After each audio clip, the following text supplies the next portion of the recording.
Isang mapagpalang umaga sa ating lahat, mga kapatid ko kay Kristo. Mula sa La Solidra Morning Devotion, isang kagalakan na muli tayo ay makapagpulay-bulay sa salita ng Panginoon sa umagang ito. 10 minutong pagbubulay-bulay ng mga salita ng Panginoon upang papurihan at sambahin ang ating Panginoong Jesucristo. Ang ating pong pagbubulay-bulayan sa magandang umagang ito ay matatagpuan sa Juan, Kapitulo 3, talatang 16. Sapagkat gayon na lamang ang pag-ibig ng Diyos sa sangkatauhan, kaya ibinigay niya ang kanyang kaisa-isang anak upang ang sinumang sumasampalataya sa Kanya ay hindi mapahamak, kundi magkaroon ng buhay na walang hanggan. Minsan ba'y sumagi sa inyong isipan kung bakit nga may batas tayong sinusunod? Hindi ba pwedeng gawin na lang natin ang mga bagay na gusto nating gawin? Di ba't binibigyan naman tayo ng kalayaan na magdesisyon para sa ating sarili? Bakit kailangan pang sundin ang batas na itinatag ng ating pamahalaan o kung sino mang mas nakakataas sa atin? Bilang isang mamamayang Pilipino, ay nakakalakihan na nating sumunod sa batas. Ito'y tiniyak na sa ating mga isipan na kasama sa ating obligasyon bilang tao na sumunod sa batas, hindi lamang para sa ikabubuti ng ating bansa, kundi pati na rin sa ating mga sarili. Tayo po ay manalangin. Panginoong may kapal, kami po ay buong pagpapakumbaba na lumalapit sa iyo upang humingi ng patnubay at saklolo sa lahat ng mga pagsubok na dumating at darating pa sa buhay namin. Alam po namin, Panginoon, na hindi po ito ibibigay sa amin nang walang dahilan. Alam po namin na ito ay ibibigay mo sa amin para kami ay patatagin. Lahat po ng pagsubok na ito ay malalampasan namin sa pamagitan mo.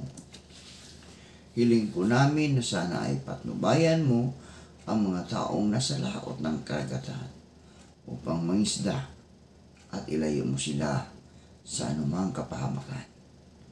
Salamat po, Panginoon, dahil alam po namin na pagkatapos ng mga pagsubok na ito ay magkakaroon kami ng liwanag at pag-asa katulad ng iyong ipinangako sa amin. Amen. Ang Diyos ay binigyan din tayo ng laya upang sumunod o hindi sumunod sa mga batas ng Panginoon. Pero kung ating susundin ang kanyang kalooban, ito'y magdadala sa atin sa buhay na walang hanggan. Kung matigas ang ating ulo at hindi sumunod sa Panginoon, ito'y magdadala sa atin ng kapahamakan. Pero kung ating tanggapin si Jesucristo bilang ating tagapagligtas, tiyak na mayroon tayong magandang buhay at dadalhin tayo ng Panginoon sa kanyang tahanan, ang buhay na walang hanggan. Tulad ng ating batas dito sa lupa, kapag hindi tayo sumunod, maaari tayong mapahamak o di kaya mamamatay. Bakit nga ba natin kailangang sundin ang batas? Ano nga ba ang kahalagahan ng pagsunod dito? Simula pagkabata, ay natutunan na nating sumunod sa batas na itinatag sa ating mga tahanan at paaralan. Doon pa lang ay iniinsayo na tayo na huwag lumabag sa batas at palaging piliin kung ano ang tama. Ang mga batas na itinatatag ay para din naman sa ating kapakanan at sa ikabubuti ng ating bansang ginagalawan. Isa sa pangunahing dahilan ng pagsasaad ng mga batas ay para sa seguridad ng tao sa lipunan. Dapat nating tandaan na ang buhay ng tao ang pinakamahalaga sa mundo. Kaya higit na pinagtutuunan ng pansin ng ating pamahalaan ang seguridad ng bawat tao. Kaya ganun na lamang kadami ang mga batas na nakalaan sa aspetong ito. Ang pangunahing ding dahilan ng ating Panginoon kaya isinugo niya ang kaisa-isang anak na si Jesus upang tubusin tayo sa mga kasalanan. Ang dahilan ay ang kanyang pagmamahal sa sanlibutan. Ayaw ng Panginoon na ang ating mga kaluluwa ay mapahamak sa lawa ng apoy sa impyerno. Kaya mga kapatid, sundin natin ang kanyang kalooban at tanggapin natin siya bilang ating Diyos at tagapagligtas upang magkaroon tayo ng buhay na walang hanggan doon sa langit.